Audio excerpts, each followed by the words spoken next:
The stars had always been silent until that day in 2757. Captain Daniel Harper was having his morning coffee on the rear bridge of the exploration ship Horizon when the communication system started making sounds nobody had heard before. The crew rushed to their stations as the computer worked to translate the incoming message. It took 3 hours before the words made sense, and when they did, everything changed for humanity. The message came from something called the Galactic Council. They were a group of 17 different alien species who controlled 300 star systems across the galaxy. Their message was polite on the surface but firm underneath. Humanity had been expanding too fast, they said. Humans had set up colonies on 12 worlds in just 40 years, and the Council was concerned about this rapid growth. They wanted humanity to stop expanding immediately and accept their guidance. Commander Lisa Morgan stood next to Daniel as they read through the full message. The Council was offering humanity a place at their table, a chance to join galactic civilization. But the offer came with many conditions attached. Humans would have to follow strict rules about how many resources they could mine from their own planets. They would have to share all their technology with the Council. They would have to limit the size of their military forces. They would get a seat at the Council meetings, but they would not have full voting rights like the older species did. The message ended with a simple deadline. Humanity had 30 days to accept these terms. President Jack Sullivan called an emergency meeting at the United Earth Government Building in Geneva. Representatives from every nation on Earth gathered to discuss this moment that would define humanity's future. The debate started immediately and grew heated within hours. Some people thought joining the Council was the smart choice. These alien species had been traveling between stars for thousands of years. They had technology that could cure diseases humanity still struggled with. They had defensive systems that protected their worlds from dangers humans did not even know about yet. Refusing their offer might leave humanity alone and vulnerable in a dangerous galaxy, but others saw the situation differently.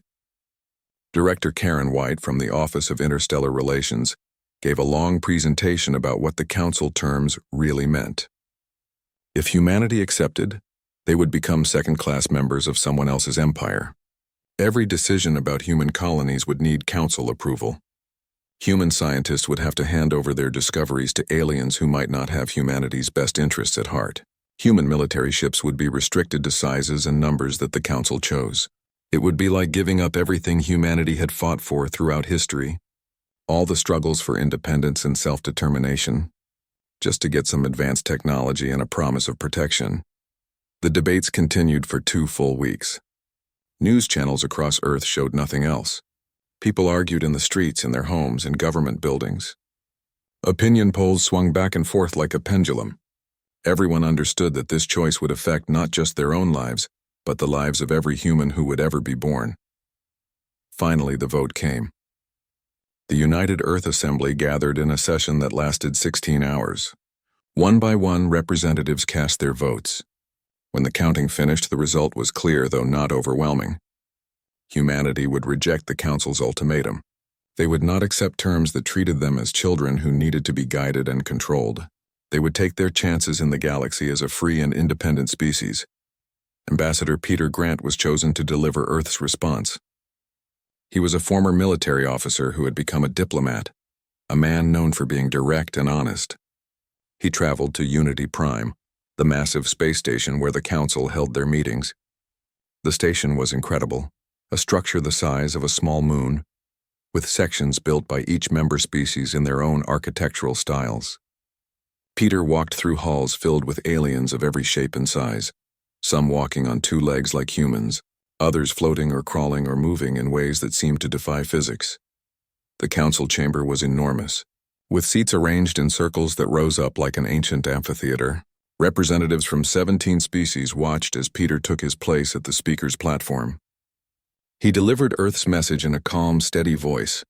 Humanity appreciated the Council's offer and hoped to maintain friendly relations with all species. But humans had to decline the terms as presented. Humanity would continue to grow and develop according to their own choices and their own timeline. They hoped the Council would respect this decision. The chamber erupted in noise. Some Council members seemed shocked, others angry. A few appeared amused. The Supreme Arbiter, an ancient being named Kavaline from a species called the Nephrites, called for order. She addressed Peter directly, asking if humanity truly understood what they were refusing. The Council controlled the major trade routes between stars. They possessed technology that was centuries ahead of what humans had developed. They maintained the defensive networks that kept the peace in most of the galaxy. Without Council membership, humanity would be isolated and alone. Peter listened respectfully and then gave his final statement. Humanity understood the consequences of their choice. They were willing to face those consequences. Earth had built itself from nothing once before and could do so again. The path might be harder without Council assistance, but it would be their own path to walk. When Peter returned to Earth, he was greeted as both a hero and a fool, depending on who was asked. But the decision was made and could not be taken back. Within a week, the Council's response arrived.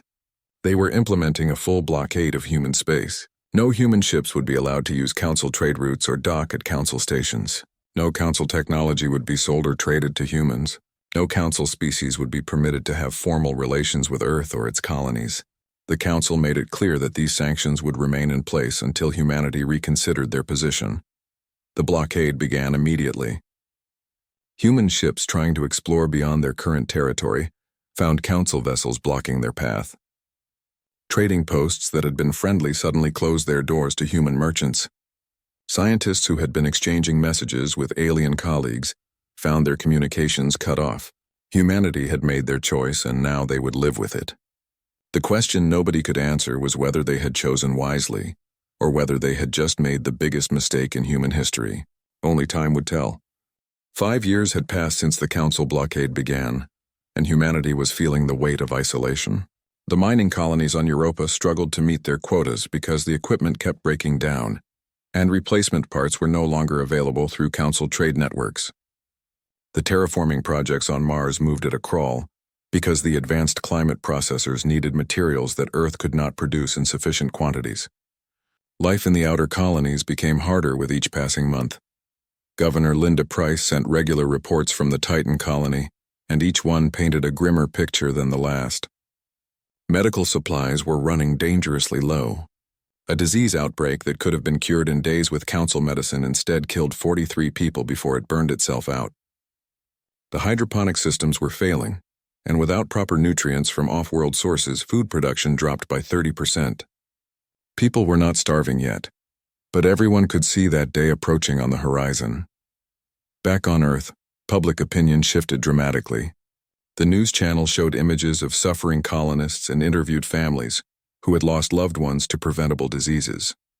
Protests filled the streets of major cities across the planet. In New York, 50,000 people marched demanding that the government reconsider the Council's terms. In London, protesters blocked the entrance to Parliament for 3 days.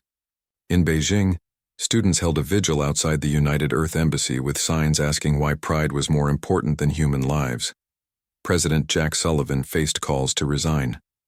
His approval ratings dropped to historic lows. Members of his own cabinet suggested privately that maybe it was time to reopen negotiations with the Council. The pressure was intense and constant, a weight that aged him visibly over those 5 years. But Sullivan held firm to the decision that had been made, even as it cost him everything, politically. Yet something unexpected was happening in the research facilities scattered across human space. Dr. Richard Cole had been working at Luna Base on propulsion systems when the blockade started. Without access to Council technology or Council scientists to consult, he had been forced to go back to basic physics and work from first principles. His team spent 3 years on calculations and experiments that Council scientists could have explained in an afternoon. But in that struggle, they discovered something the Council had never found because they had never needed to look for it. The quantum drive that Richard's team developed worked on completely different principles than Council faster-than-light engines. It was slower in some ways and required more power to initiate, but it had advantages too. It could operate in areas where Council drives failed. It did not require the exotic materials that were so hard to obtain. Most importantly, it was entirely human technology, designed by human minds to solve human problems. Nobody could take it away or deny humanity access to it. Similar breakthroughs were happening elsewhere. Engineer Paul Martinez at the orbital construction yards around Earth developed a new approach to defensive shielding. Instead of trying to copy Council designs, he looked at how Earth's own magnetic field protected the planet from solar radiation. His shields were not as elegant as Council technology, but they worked and they were cheap to produce. Scientist Helen Foster made a breakthrough in energy production that let human ships run longer and hotter than before. None of these innovations would have happened if humanity had taken the easy path and simply bought or copied Council technology. Admiral Susan Blake oversaw the construction of humanity's new fleet. The ships coming out of the orbital yards looked nothing like Council vessels. They were smaller, more compact, built with efficiency rather than elegance in mind. Critics called them ugly, but pilots loved them because they handled well and were easy to repair. These ships represented a new philosophy of human engineering, one that valued practicality and independence over aesthetic beauty or traditional approaches. By the 8th year of the blockade, something changed in the pattern of human activity.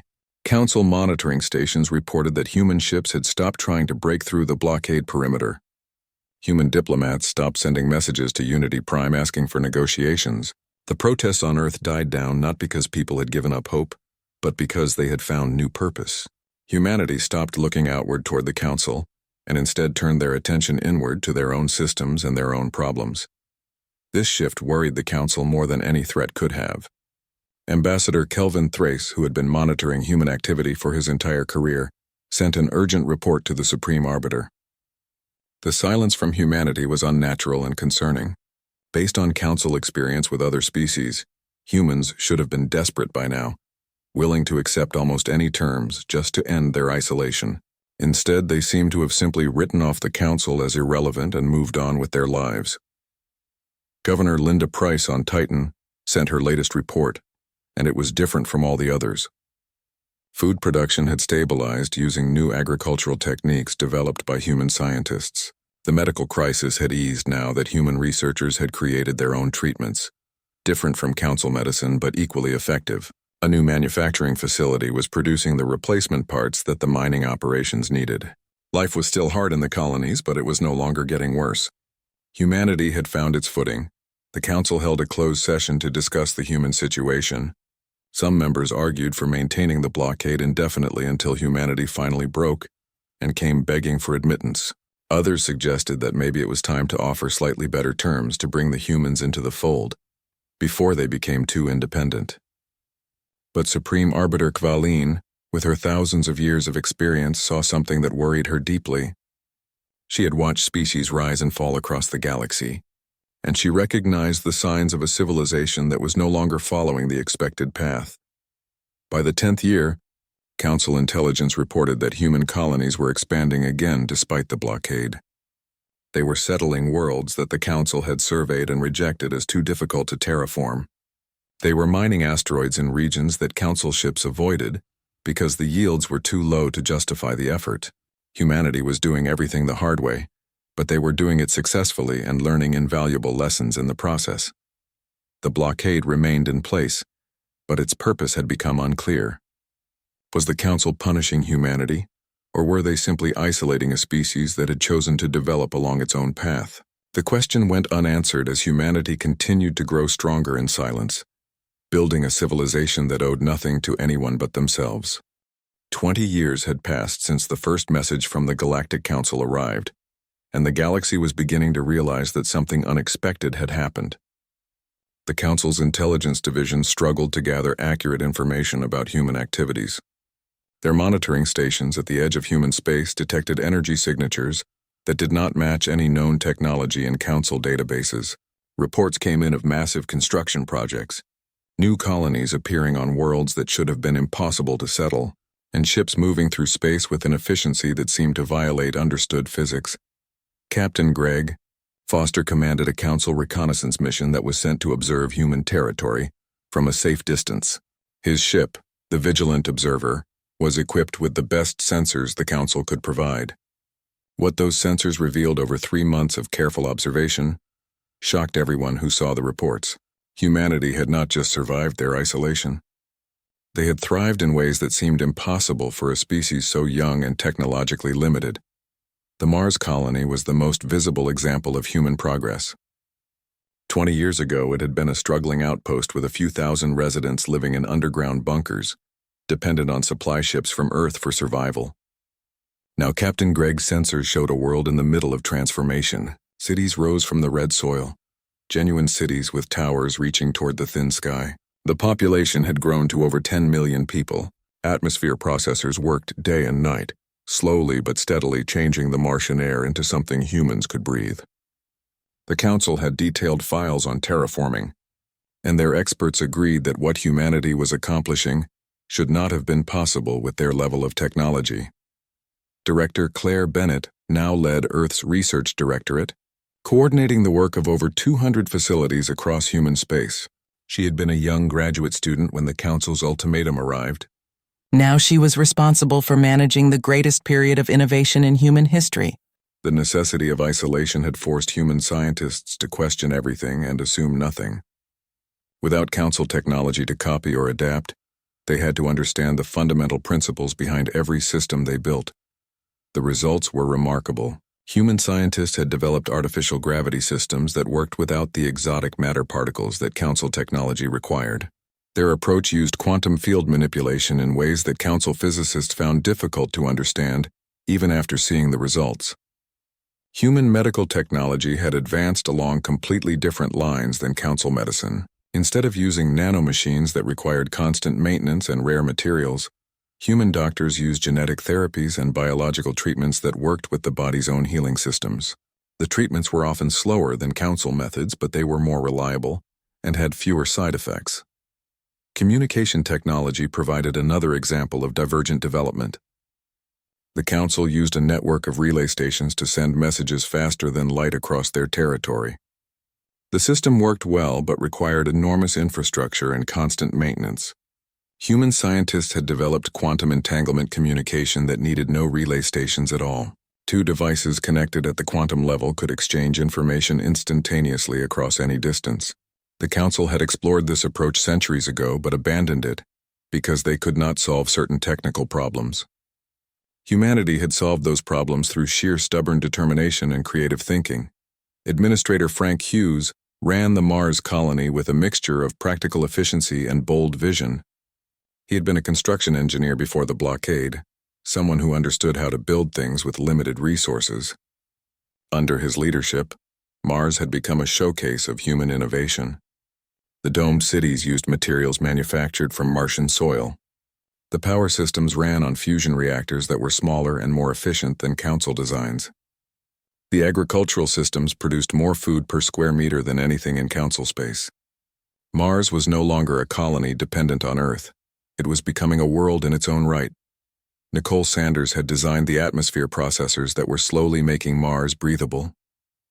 She had studied Council terraforming techniques before the blockade and found them wasteful and slow. Her designs used a combination of engineered bacteria, chemical processors, and careful climate management to accelerate the transformation. Council experts who saw the data could not believe the results. By their calculations, Mars should still be centuries away from having a breathable atmosphere. Yet human settlers were already taking short walks outside without full pressure suits in some regions, needing only oxygen masks and warm clothing. President Amy Lawrence addressed the United Earth Assembly on the 20th anniversary of the Council's ultimatum. She was the first president who had not been in office when the first contact happened, representing a new generation that had grown up under the blockade. Her speech talked about resilience and independence, about choosing your own path even when it was harder than accepting someone else's guidance. She spoke about the colonies thriving across human space, about the technological breakthroughs that happened every month, about the ships exploring regions of the galaxy that no Council member had ever visited. And she did not mention the Galactic Council once in her entire hour-long address. That omission was more powerful than any angry words could have been. The Council had tried to make themselves the center of humanity's future, the gatekeepers who controlled human access to the galaxy. Instead, they had made themselves completely irrelevant to human civilization. Humans no longer measured their progress against Council standards. They no longer wondered what the Council thought about their choices. They simply lived their lives and built their future without giving the Council any consideration at all. The Council convened an emergency session to discuss the human situation. Ambassador Kelvin Thrace presented his findings to the assembled representatives from 17 species. He showed them the sensor data from Captain Gregg's reconnaissance mission. He presented analysis from Council scientists who had studied human technology and found it diverging further from Council standards every year. He explained that humanity was no longer the weak, isolated species that the Council remembered. The blockade had not broken them. It had transformed them into something unexpected and potentially dangerous to the established order.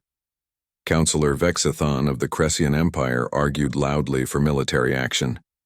Humanity had become too strong and too independent. They were developing weapons and defenses that the Council did not understand. They were expanding into regions of space that had been left empty for good reasons. They needed to be stopped before they became a genuine threat. Several other Council members nodded in agreement, remembering that species who did not follow Council guidance had caused problems in the past. But Supreme Arbiter Kvaline called for calm and careful thought. She was old enough to remember when the Cressian Empire had been a young, aggressive species that the Council had almost gone to war with. She remembered how that conflict had been avoided through patience and wisdom. She looked at the data about humanity and saw not a threat, but a mirror reflecting the Council's own failure. They had offered humanity a place at their table, but only as subordinates. They had tried to control human development instead of guiding it. They had treated humans as children who needed strict rules rather than as partners who deserved respect. The silence from humanity was not preparation for war.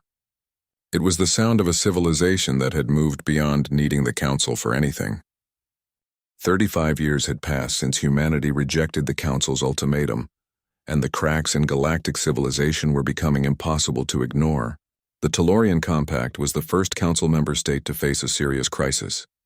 Their industrial base, which had relied on Council technology and Council support for over 2,000 years, began to collapse when several key manufacturing facilities failed. The Tellurians discovered that they had forgotten how to innovate because they had never needed to. The Council had always provided solutions to their problems. Now faced with a challenge that Council technology could not solve, the Tellurians found themselves helpless. The Council sent engineers and technicians to help, but their efforts only delayed the inevitable. The fundamental problem was that Council technology had not changed in meaningful ways for centuries. The same solutions were applied to the same problems over and over. Innovation had been replaced by standardization. Progress had been replaced by maintenance. The system worked as long as nothing unexpected happened. But when the Tellurian facilities failed in new and unique ways, the Council had no good answers to offer. Meanwhile, stories began to circulate through the neutral trading zones that existed in the gaps between Council space and human territory. Independent traders who traveled these regions brought back rumors and occasionally physical proof of human goods. There were medical devices that could regenerate damaged tissue in ways that Council medicine could not match. There were power cells that lasted 10 times longer than the best Council technology. There were tools and machines that accomplished tasks the Council had long ago decided were impossible or impractical. These items commanded astronomical prices on the black market, not just because they were rare, but because they actually worked better than Council equivalents. A Valorian merchant paid the equivalent of a small spaceship for a human medical scanner after his daughter fell ill with a disease that Council doctors said was incurable. The human device diagnosed the problem in minutes and suggested a treatment that saved her life.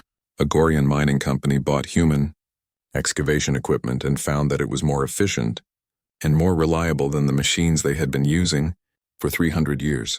Senator Kevin Brooks represented the Jupiter Station colony in the United Earth government. He was a former intelligence officer who still maintained contacts throughout the galaxy. He came to President Amy Lawrence with information that both excited and troubled him. 3 Council member species had approached humanity through secret channels, asking about the possibility of trade agreements. The Taurians, Valkyrans, and Nasi were all desperate for access to human technology and human innovation. But all 3 were terrified of what the Council would do if they were caught dealing with humanity. President Lawrence listened carefully to Kevin's report. She understood that this was a turning point. For 35 years, humanity had focused inward, building their own civilization without worrying about the Council or galactic politics. But now the galaxy was coming to them, not with demands or ultimatums, but with requests and offers. The question was how to respond without compromising the independence that humanity had fought so hard to maintain. The council finally decided they needed to act. Supreme Arbiter Kvalin convinced the other members that the blockade had failed in its purpose. Instead of forcing humanity to accept council terms, it had allowed them to develop into a rival power. The only solution was to offer humanity better terms and bring them into the council structure before they became too powerful and too independent to control. It was a difficult argument to make because it required the council to admit they had made a mistake, something they had not done in living memory. A delegation was prepared with great care. Councillor Jaren of the Palaxian Assembly was chosen to lead it because he had a reputation for wisdom and diplomacy. The delegation included representatives from 7 different species, all chosen because they had spoken in favor of better relations with humanity. They traveled to Earth not in a military vessel but in a diplomatic ship, making it clear that they came in peace and with respect. Ambassador Patricia Moore received the council delegation in Geneva. She was a career diplomat who had spent her entire adult life dealing with the complications caused by the council blockade. She understood council psychology better than most humans, and she knew that this visit represented a significant shift in their thinking. But she also knew that humanity had grown beyond needing anything the council could offer. The meeting took place in a conference room that overlooked Lake Geneva. Councillor Jaren presented the council's new offer with all the diplomatic skill he could muster. The blockade would be lifted immediately and completely. All sanctions against humanity would be removed. Humans would be given a full seat at the council table with complete voting rights, equal to the oldest and most respected species. Trade agreements would be negotiated on fair terms. Council technology would be made available to humanity without restrictions. It was everything that the council had refused to offer 35 years earlier. Patricia listened politely while Jaren spoke. She asked clarifying questions to make sure she understood the offer correctly. Then she asked the question that the council delegation had been dreading. What did humanity gain from council membership that they did not already possess? The question hung in the air while the council representatives looked at each other uncomfortably. Jaren tried to answer. The council controlled the major trade routes through the galaxy, but Patricia pointed out that human ships now used quantum drives that did not need those routes. The council had advanced technology to share, but Patricia noted that human technology had surpassed council standards in multiple fields. The council could offer protection from threats in the galaxy, but Patricia mentioned Admiral Carl Jensen's defensive grid that had proven impenetrable to every pirate and raider that had tried to attack human space. The meeting lasted for 6 hours, but the outcome was clear within the first 30 minutes. Humanity did not need the council. They had built their own civilization, developed their own technology, and established their own presence in the galaxy. The council's offer came 35 years too late. If they had offered these terms during that first contact, humanity might have accepted. But now, after decades of independence and self-reliance, joining the council would mean giving up everything that made humanity unique and powerful. The council delegation returned to Unity Prime with their report. Councillor Jaren told the assembled council that humanity had refused their offer, but his description of the refusal was what troubled everyone the most. It had not been an angry refusal filled with bitterness about the blockade. It had not been a defiant refusal that challenged the council's authority. It had been a polite, calm, almost indifferent refusal. Humanity simply did not care about the council anymore. They had moved on. Within 5 years of that failed diplomatic mission, the council faced its greatest crisis in recorded history. The Draknari hive emerged from unexplored space and attacked the outer council territories. The Draknari were unlike any species the council had encountered before. They did not communicate, did not negotiate, and did not follow any rules of warfare that the council understood. They simply attacked with overwhelming force, adapted to any defense the council used against them, and moved on to the next target. The council's defensive fleets engaged the Draknari and lost badly. Council technology that had kept the peace for thousands of years proved inadequate against an enemy that evolved its tactics and weapons in real time.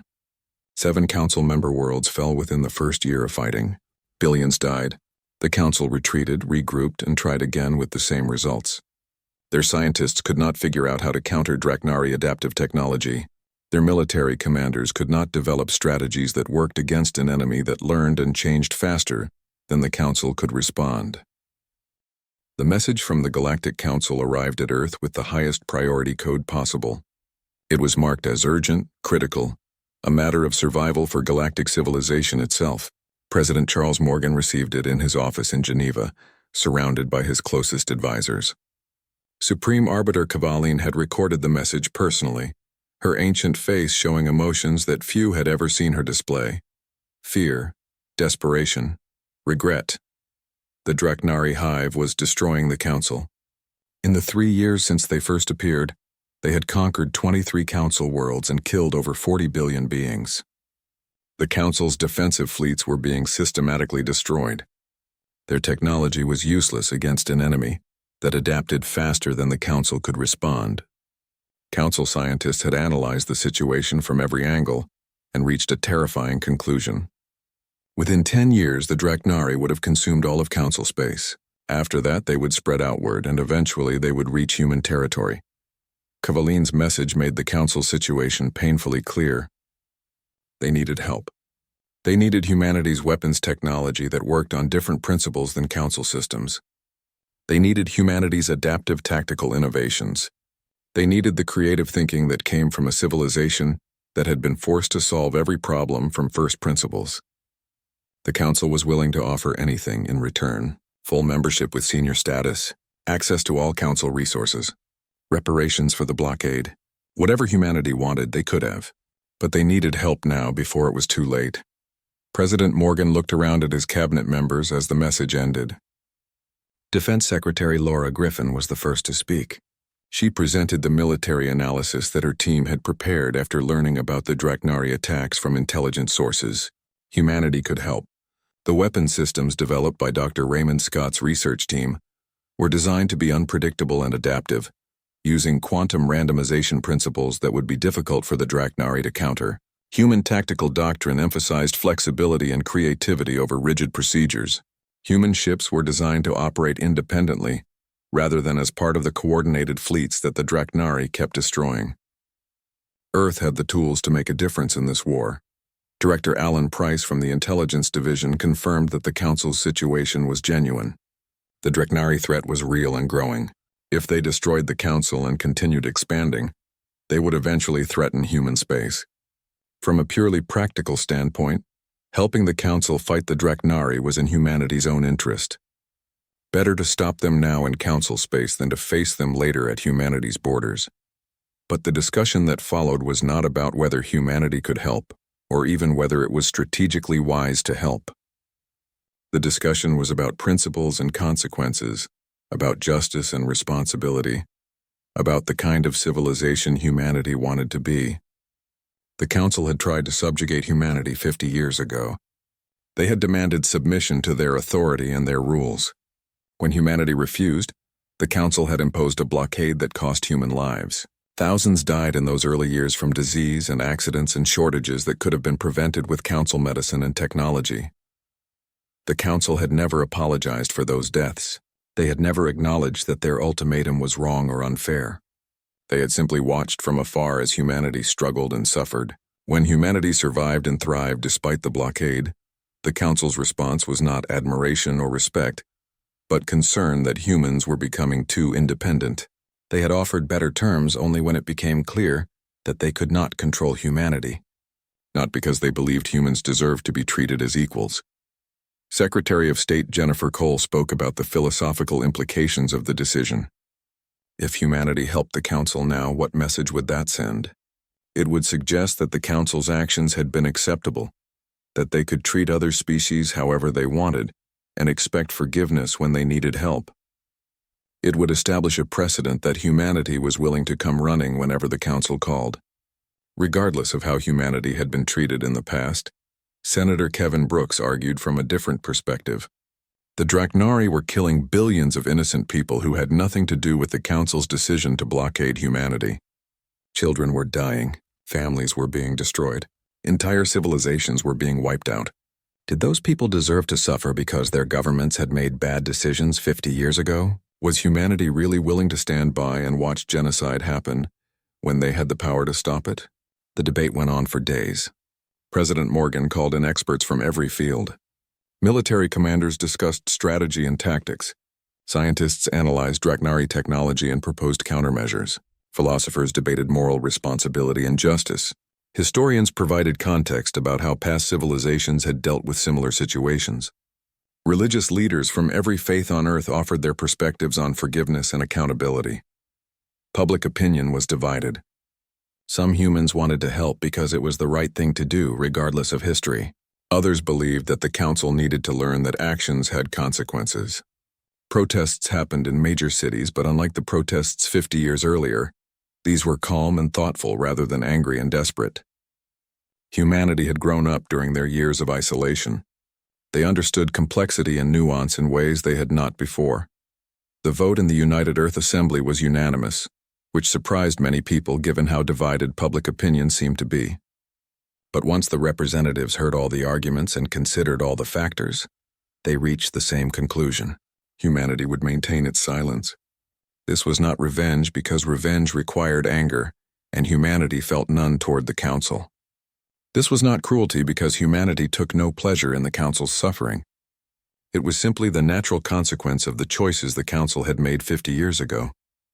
The council had isolated humanity when Earth needed them. They had refused to offer fair terms because they believed they held all the power and could dictate conditions. They had treated humanity as children who needed to be controlled, rather than as partners who deserved respect. Now humanity would maintain that isolation when the council needed Earth. The wheel had turned, and the council was experiencing the same helplessness they had once imposed on others. Ambassador Nathan Clark delivered humanity's response to Unity Prime. He had been a child when the blockade began, one of thousands who lost family members to preventable diseases in those early years. Now he was a diplomat representing a strong and independent human civilization. His message to the council was brief and formal. Humanity acknowledged the council's request for assistance. Humanity wished the council success in their conflict with the Draknari. But humanity would not be providing military or technological aid. The message also included an offer that surprised many council members. Any council species that wished to renounce their council membership and seek independent relationships with humanity would be welcomed. There would be no requirements to share technology or accept human authority, just mutual respect, fair trade, and the freedom to choose your own path. Several council species accepted within months. The Taurians, Velkarans, and Nasi left the council formally and signed treaties with humanity. Others followed over the next year as the Draknari continued their advance. Supreme Arbiter Kavaline sent one final personal message to President Morgan. It was not a plea or a demand. It was simply an old being reflecting on mistakes and consequences. She acknowledged that the council had misjudged humanity from the beginning. They had applied the standards and expectations that worked for other species, not realizing that humanity was different. Some species needed guidance and structure. They thrived under council protection and council rules, but some species needed to forge their own path, no matter how difficult that path might be. Kavaline said she understood now why humanity had rejected the council's original ultimatum and every offer since. It was not about pride or stubbornness. It was about the fundamental human need for self-determination. Humans would rather struggle and suffer on their own terms than accept comfort and ease on someone else's terms. The council had not understood that 50 years ago, and by the time they figured it out, it was too late to build the relationship they should have created from the beginning. She expressed not anger but regret. The galaxy would be poorer for humanity's absence from collective civilization. Human innovation and creativity could have enriched council culture. Human perspectives could have challenged old assumptions and driven new progress, but the council had closed that door through their own arrogance and short-sightedness. Kvaline ended her message with a simple statement. The council understood humanity's silence now. It was not the silence of weakness or fear. It was the sound of a door closing, not out of hatred but out of indifference. The council had made humanity irrelevant to them 50 years ago, and now humanity had returned the favor. 50 years after first contact, humanity controlled 73 star systems. Their technology continued to advance at a pace that astonished the few council observers who still paid attention.